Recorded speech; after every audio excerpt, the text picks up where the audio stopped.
Servus, Glück auf und herzlich willkommen zu einer weiteren Folge Taktik Fuchs.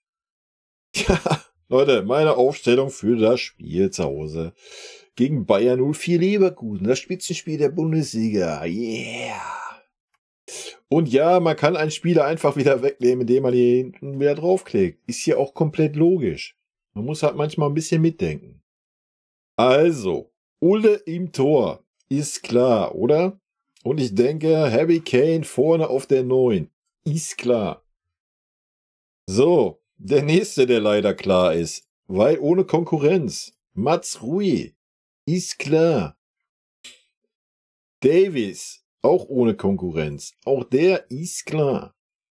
Gar kein Problem. Leon Goretzka haben wir schon gehört. Spielt auf jeden Fall. Gut. Dann haben wir ein bisschen Freiheit. Ja. Goretzka muss natürlich dahin. Innenverteidigung, ja. Ich stelle auf, wie ich aufstellen würde. Von daher würde bei mir auf jeden Fall die Lucht spielen. Weil für mich unser absoluter Abwehrboss, der die Viererkette organisiert. Und ich denke, es wird super wichtig sein gegen Leverkusen, dass da ein Organisator ist. Ich würde auch einen Upa bringen, weil Upa für mich der konstanteste bisher war. Und ich denke, dass Upa auch der ist, der sich am besten in so einem gegnerischen Stürmer verbeißen kann. Hat er schon oft gegen Haaland gezeigt und so weiter. Von daher wäre für mich Upa definitiv die Wahl. Ne? Also würde ich bei mir würde Kim erstmal auf der Bank setzen. Es wird morgen anders sein. Es wird Kim für die Licht spielen. Da müssen wir uns nichts vormachen. Aber bei mir wäre es so.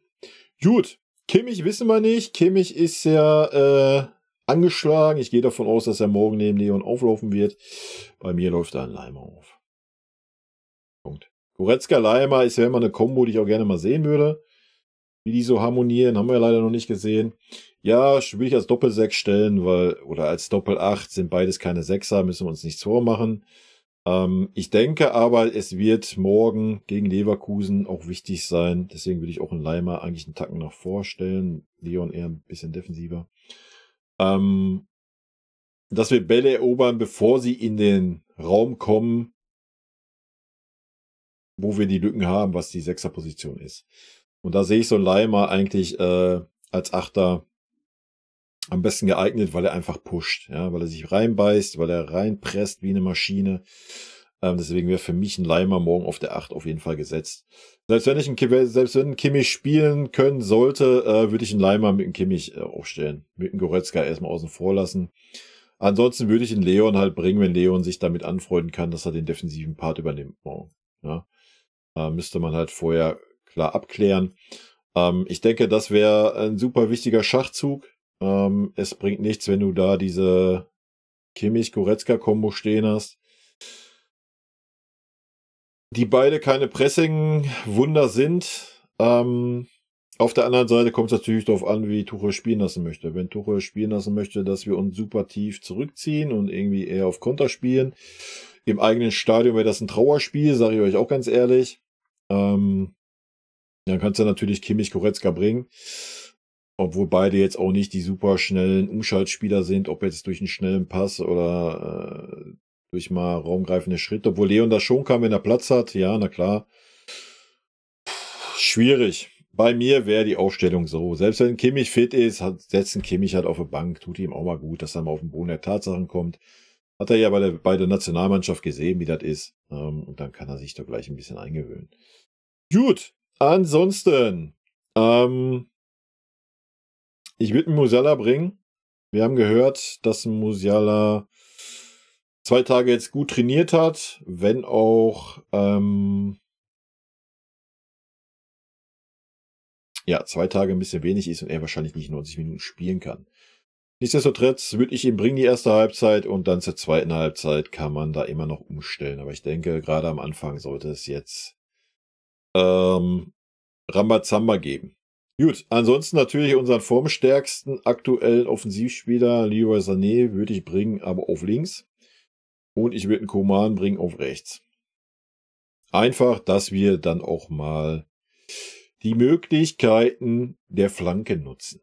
Ja, haben wir lange nicht gesehen bei uns und es wäre mal schön, wenn wir mal wieder ein paar Flanken sehen würden. Weil wir haben einen Heavy Kane da stehen, wir haben Musiala, der Heavy Kane auch füttern kann. Und zweite Halbzeit, ja, na klar, brauchen wir uns ja nicht drüber unterhalten. Kommt Müller rein. Ist dann nochmal ein anderes Spiel, ja, natürlich. Aber ich würde erste Halbzeit schon mit Musiala anfangen in der Mitte. Einfach um auch diese Dribbelstärke zu haben. Ja, Müller kannst du zur Not sonst auch auf rechts mal bringen oder sowas. Kann man ein bisschen flexibel sein, kommt drauf an, wie Musiala halt performt, wie er drauf ist. Müller hat jetzt aber auch gespielt bei der Nationalmannschaft und ist vielleicht der Akku auch nicht mehr so voll, auch wenn er dann Erfolgserlebnis hatte und so weiter. Von daher wäre das meine Wahl. Ich würde den Müller halt später bringen. Bringen würde ich ihn auf jeden Fall, ja, na klar.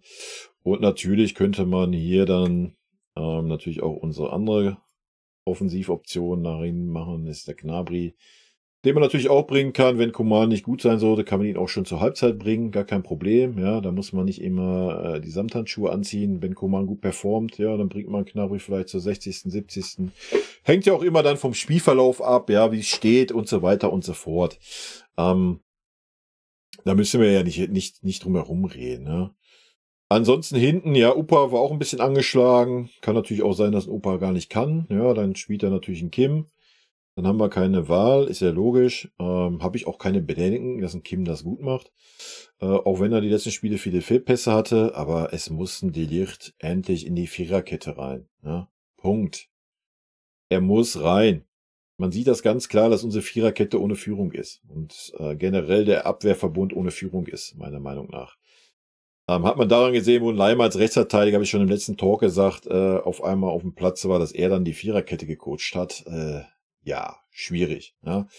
Upa, mega starker Innenverteidiger, ist aber nicht der Anführer in der Viererkette. So, war er nie, wird er wahrscheinlich auch nicht mehr reinwachsen, ist er vielleicht nicht der Typ für, ist doch auch völlig okay. Solange er einen starken neben sich hat und ich denke, mit De Ligt ist er auf jeden Fall mehr eingespielt wie mit Kim. Und ja, Kim kann auch nicht der Anführer in der Vierer-Abwehrkette sein. Das haben wir auch gesehen. Wie auch, wenn er gerade mal 3 Spiele gemacht hat, da kann er sich nicht hinstellen und sagen, ja, ich bin jetzt hier der Anführer. Also von daher muss der Ligt spielen, Punkt. Fertig. Gibt's keine zwei Meinungen. Ansonsten haben wir natürlich noch auf den Außen Choupo-Moting, wobei da nicht feststeht, ob er irgendwie fit ist. Ansonsten haben wir natürlich noch einen Tell, ja, den wir natürlich auch auf Außen bringen können. Können wir zur Not auch als Hängespitze oder auf der 10 bringen. Können wir auch für den Heavy Kane bringen, wenn er irgendwie nach 60 Minuten platt ist oder sowas. Also da haben wir genug Möglichkeiten, ja. Da haben wir, und wie gesagt, einen Müller haben wir ja auch noch, den kannst du auch überall bringen. Als Rechtsverteidiger, ja, ich weiß, jetzt kommen die Leute, ja, aber wenn der Leimer und jetzt im Mittelfeld spielt, wen hast du denn noch als Rechtsverteidiger? Ja, Leute, knallhart, wenn der Kimmich fit ist. Mats Rui nicht performt, dann kann man den Kimmich mal als Rechtsverteidiger einwechseln. Vom Startwerk als Rechtsverteidiger würde ich den Kimmich nicht bringen. Joa, weil ich denke, er wird nicht so die Posi halten, wie es Mats Rui macht. Müsste man ihm dann vielleicht auch mal klipp und klar so sagen, dass er die Position dann zu halten hat. Ansonsten haben wir natürlich noch Bouna Sarr als Alternative, was wir uns, glaube ich, gegen Leverkusen aber auch nicht erlauben können. Es sei denn, der Gute performt mal über. Ja, und dann hört es schon auf fast, ne? Ja, wir haben in der Innenverteidigung noch einen Buchmann. Ich weiß nicht, ob Pavlovic mit dabei ist. Den könnte man natürlich auch im defensiven Mittelfeld sehen, ja, wenn da irgendwie was passieren sollte, verletzungsmäßig oder sowas. Ihn jetzt gegen Leverkusen reinzuwerfen, würde ich nicht machen.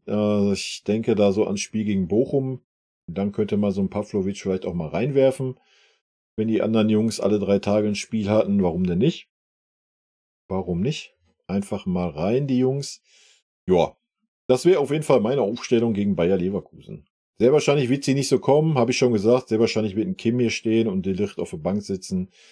Es wird ein Kimmich mit einem Goretzka spielen und sehr wahrscheinlich wird ein Leimer auf der Bank sitzen.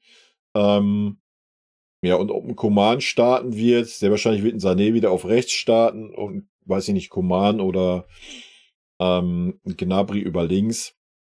Und ob Musiala oder Müller startet, I don't know, weiß ich auch nicht, wie da die Gedanken sind bei Herrn Tuchel. Ich denke, alles andere dürfte aber soweit safe sein. weil so eine große Auswahl haben wir da ja nicht. Ja, Leute, auch hier haut mir gerne eure Aufstellungen rein, wie ihr das seht. Freue ich mich immer drüber. Und haut mir auch gerne euren Tipp raus. Ich werde dann nach dem Spiel mal gucken, wer da recht hatte oder nicht. Ich habe schon im anderen Video gesagt, es könnte ein sehr torreiches Spiel werden, es könnte aber auch einfach ein 0-0 werden. Wenn ich mich jetzt auf einen Tipp festlegen müsste, ja, ich muss kurz umdenken, weil diese Aufstellung werde ich ja nicht sehen, die ich sehe. Es könnte halt echt auch einen richtigen Arschvoll geben, ne? Aber ich bin mal guter Hoffnung, weil ich habe ja bei so Tipps muss ich natürlich auch die rosa-rote Brille aufhaben für unseren Club. Und von daher würde ich sagen 3-2 für uns. Harry Kane muss einfach mehr Tore schießen, wie wir kassieren. Punkt. Also mein Tipp 3-2. Jetzt eure Tipps. Rot-weiße Grüße gehen raus, Leute. Ich hoffe, wir sehen ein gutes Spiel. Ich hoffe, ihr habt Spaß. Und nach dem Spiel gibt es meine Analyse. Und ich bin gespannt, ob ich ragen muss oder ob ich glücklich sein kann. Ich bin auch glücklich, wenn wir durch ein richtig scheiß Spiel 2-1 gewinnen. Ist mir auch egal. In der jetzigen Phase. Ist mir wurscht. Hauptsache wir gewinnen. Oder wenn es ganz schlecht läuft, Hauptsache noch ein Unentschieden. Kann ich mich auch noch mit anfreunden. Ja? Aber dann muss ich ein gutes Spiel sehen von unserer Mannschaft. Okay. Tschö.